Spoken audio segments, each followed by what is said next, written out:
Good morning, everyone. Before I hit the lake today, I'd like to talk to you about adding a couple of power sources to your boat. And this video is in collaborations with my good friends at Parts View. If you look closely here, I have a Pergo stern light base, and that came with the boat. But I needed a little extra power so that I can run my cameras, and I added an extra Pergo stern light base so that I can have power to my power stick. It was a very simple process. I ordered it from partsview.com.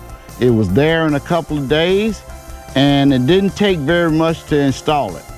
Also, I added a USB power accessory. And if you look closely here, I can plug it right in.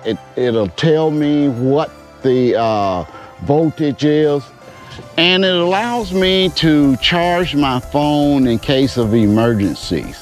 And I think everyone should add a couple of power sources. They don't always come with your new boat or your used boat. And it's a very simple process by adding them.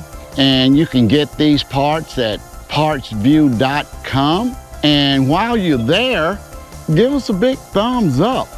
Hit the subscribe button. Thanks for visiting with us today, and take the advice. Give yourself a couple of add-on power sources so that you can continue to have fun all summer.